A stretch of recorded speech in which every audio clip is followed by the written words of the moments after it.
From ancient feats of strength to the game of kings, pastime of the wealthy and up to modern day, how humanity spends its free time has always reflected and influenced its culture. And so, as media-literate scholars, we must take a close look at what they say about our society, and how it is changing us as a people. Narrowing this broad subject down to 3 topics, we will observe games as they relate to art, society, and learning. Grant Tavenor, author of The Art of Video Games, believes that one of the best definitions of art is the cluster theory. The cluster theory is the idea that art has set criteria, but allows for variation within them.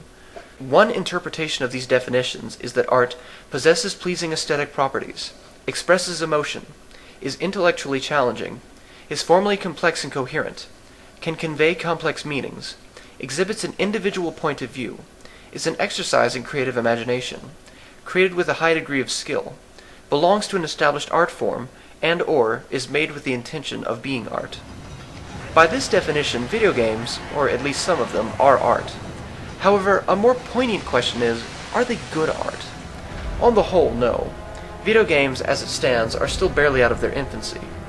However, games like Shadow of the Colossus, Okami, Flower, and BioShock are certainly worthy contenders for the title.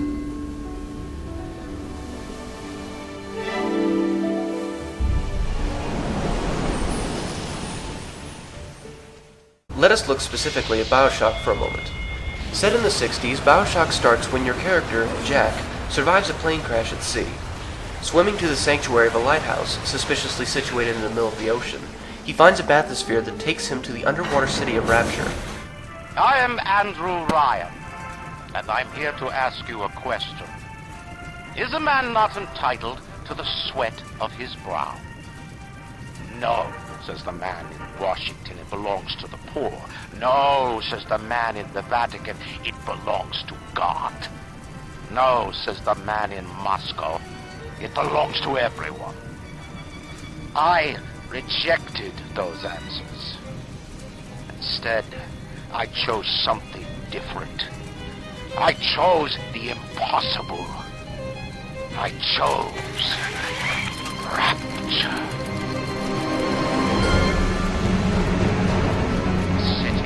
The artist would not fear the censor, where the scientist would not be bound by petty morality, where the great would not be constrained by the small. And with the sweat of your brow, rapture can become your city as well. However, as the player explores, they quickly discover that something went terribly wrong. The discovery of a stem cell-like substance named Adam allowed the residents of Rapture to manipulate their own genetics, some of them to the point of being monstrous.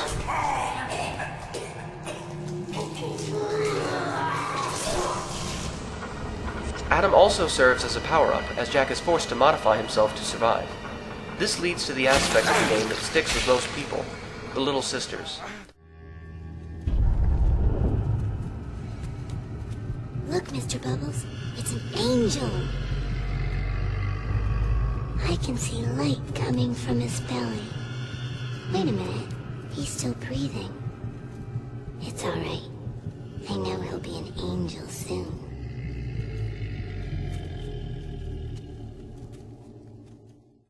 The Little Sisters are young girls genetically modified to collect Adam from corpses and recycle it within their own bodies for purification. The player has the option of killing the Little Sisters and stealing large amounts of Adam, or undo the genetic tampering, which gains them a smaller amount of Adam. In his book, Tavenor expresses the difficulty in killing the small girls, and inevitably save them all. He says that when he did, an emotion of sympathy and brotherly care swept over me.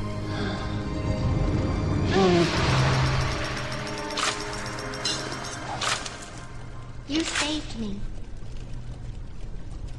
As this and the video has shown, BioShock certainly fits the criteria of pleasing aesthetic properties, expressing emotion, and being created with a high degree of skill.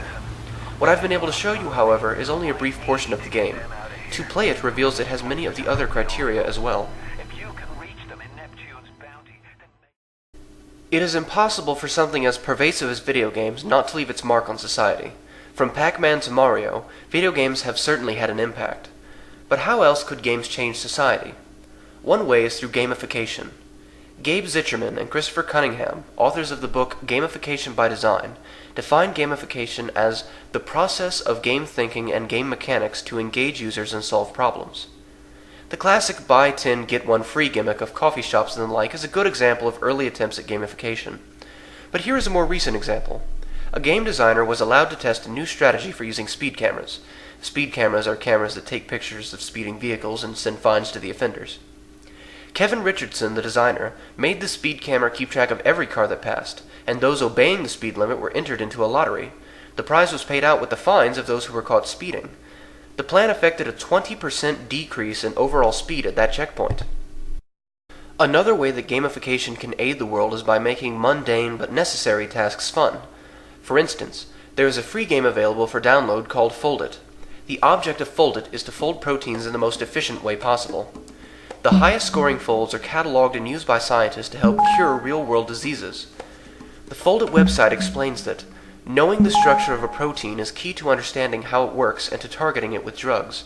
A small protein can consist of 100 amino acids, while some human proteins can be huge, up to 1,000 amino acids. The number of different ways even a small protein can fold is astronomical because there are so many degrees of freedom. Figuring out which of the many possible structures is the best one is regarded as one of the hardest problems in biology today, and current methods take a lot of money and time, even for computers. Fold It attempts to predict the structure of a protein by taking advantage of humans' puzzle-solving intuitions and having people play competitively to fold the best proteins. By playing Fold It, you can potentially help fight such diseases as AIDS, cancer, and Alzheimer's by helping map the particular protein folds in that disease.